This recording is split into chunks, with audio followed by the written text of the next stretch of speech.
our money is exiting this market is because all the AI investment opportunities are outside. So this is a very serious problem. So we can rest on our laurels, but what are we doing for the future? If things were going to happen as due course or as a fait accompli, we had 2 mobile phone manufacturing assembling units in this country in 2014. We imported most of our mobile phones for domestic consumption, because of which we were paying high foreign exchanges for importing electronics. Imagine a country like India. Today we have 300 manufacturing assembling units.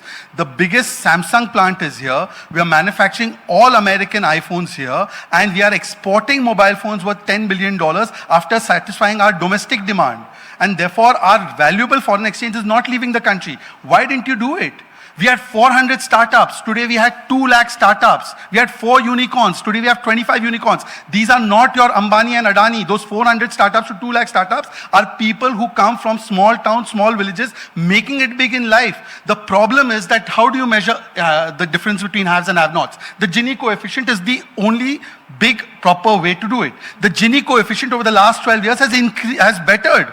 It has come closer to 0, which is the issue of how it is becoming more equal. Are we a completely equal society? Not. But Congress party is suggesting as if first people used to be completely equal and 40-50% of the resources were not in the hands of 10%. The Congress created this system. In fact, today, 12 crore people have toilets. 4.5 crore people have pakka houses. 12 crore people have tap water connection. You have a situation where LPG coverage is now 100%. You are now living in a society which has more equality than we had 12 years ago. This is the fact, but 10 seconds more. He spoke about what we are doing for AI. We had an AI summit. Now we don't have summits because we don't know who will go naked there. They removed their t-shirt and they started protesting, call themselves Mahatma Gandhi. And finally, I'm saying that they just last second, yeah, it's quite long. Okay. Amitabh says we laid the foundation of everything. I agree, sir, you laid the foundation for everything. You laid the foundation for UPI, yet Chidambaram came and abused it and ditched it. You laid the foundation for GST, yet you all call it Gabbar Singh tax. Let me ask Mr. Amitabh Dubey. We rolled out GST. We got all states on board. The best model of cooperative federalism. And not only did we do that, GST 2.2 has ensured that the average taxes the people of this country pay has reduced. Now couple that with 2 more things. Reduction of income tax. First you used to pay income tax at 2 lakhs. Today you pay it at 12 lakhs. Reduction of EMIs. Reduction of the money you spend on, say, medicines or on internet costs. 300 rupees per GB. Today you pay 10 rupees per GB.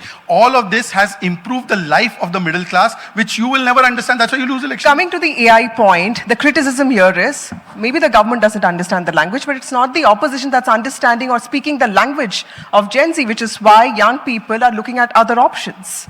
No, that's absolutely not correct. Firstly, again, he rattled off a number of facts of things that have expanded, but does the middle class feel that their lives have improved? Do the numbers show that their lives have improved? Have the real salaries gone up? No, they have gone down. So this is the reality. We can talk about Gini coefficients, but I think the average person knows where they stand.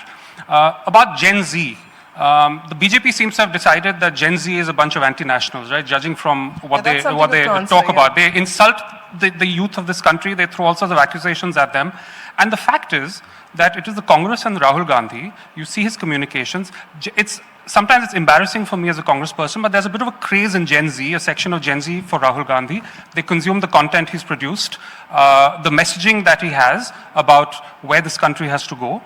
It's very clear, it's there for everyone to see. And to demonize a segment is completely wrong in my opinion. But the fact is Rahul Gandhi not able to focus on that one issue which can unify the country? You know, when the CBSE protests were happening, we probably thought he would be sort of leading those protests. He's absolutely been front and center of this issue. Andamans, right? So, I mean, he was doing, that's also equally important. But there is a sense that the opposition is not able to optimize on the discontent that prevails in certain sections. So this is a sense that is created by people who think that just because you cover issue A doesn't mean you can't cover equally important issue B. Let me give you the underlying reality. In 2014, we had an election between the UPA and Mr. Modi and the BJP. It was a free and fair election, right? The outcome was accepted by everyone. Since then, has there been any free and fair election in this country? In 2024... You just won Kerala. Congress has won Kerala. Congress is in fact part of the government in Tamil Nadu now. In 2024, just before the election, Rahul Gandhi was disqualified. Our bank accounts were closed. There was a Pran Pratishtha that became a personal branding exercise. Never mind that. Okay, Ayodhya that's was the lost. point. Shehzad So, is... no, let me just finish Okay. very briefly. Then we had Maharashtra and Haryana, which were miraculously won right after defeat through vote chori. Then we had SIR, where lakhs of voters in Bihar and Bengal are cut out, including 27 lakh voters who were entitled to vote in Bengal, who were not allowed to vote. And finally, Shehzad, we now have seat chori, where Meenakshi Natarajan is fraudulently denied the opportunity to win her seat. Now, in this situation, how are we expected to compete on an equal basis with the richest party in Indian history? Shehzad, I'm one going to important answer point one. that he makes is, does the government have the stomach for, criticism? Is the government even listening enough to criticism, feedback, especially constructive criticism? Because this anti-national bit is true. Students have been called anti-national, First not by of the all, government guys, but please- people close to the government. I have written 5 points and it's merging with Yeah. the points you're making. So let me answer each one specifically. I do that only. We have never called anyone anti-national in terms of Gen Z, etc. In fact, you must have seen Dipke and Cockroach Party protested, and he's given a statement that when I landed, I thought I will be arrested, but immediately, because he must have had experience during Congress time, but he said that immediately I was sent there, were given protest permission till 5 o'clock, we left at 3 o'clock.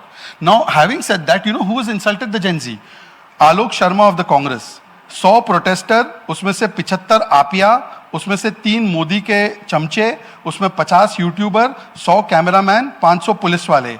ये अन्ना की IAC RSS संघी के साथ थी, ये इनके पास तो ये भी नहीं है.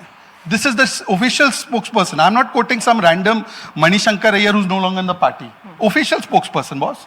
We have not said that. Show me one statement officially. Secondly, who votes in Bengal? Gen Z does not vote. Who votes in Jadavpur elections? Who votes in Hyderabad Central University where nobody expected ABVP to win? We have won. Who voted in Punjab University, Chandigarh University, Dusu? Who's winning those elections? If Gen Z loves Rahul Ji's abs so much, they should vote for him. See, I agree. Rahul Gandhi is Kartik Aryan of Indian politics. सबको पसंद है, अच्छा दिखता है, sweet दिखता है, body है, सब है.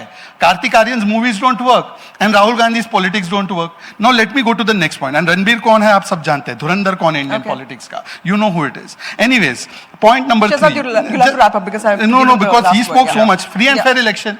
Now, Meenakshi Natarajan के साथ Telangana Congress does खेला, Digvijay Singh and Kamal Naidu खेला, and I am being blamed for it. And he says free and fair election नहीं होता. तो Kerala में it is free and fair.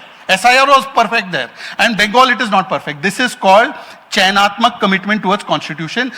In the Meenakshi Natarajan case, because that's something that all of us feel about, isn't the Congress party to be blamed for lack of management? And this is something we hear often. No, Why not- is the Congress party not being No. crafty and astute? Because that is expected of the main opposition party in the country. In the Meenakshi Natarajan case, it's very clear that the RO, the officer involved, is violating the law of the land by insisting on... Which law did he violate? Quote the law. Representation of People Act. Quote the section. Yes. Quote the section. You quote it, I don't... You The have fact to is, quote it. no, If no, he's the violated fact it, is, quote it. let me finish my point. Come on. We're not on TV, we can have a relaxed discussion Rather, here. because I'm getting less time than you listen, no, no. comparatively.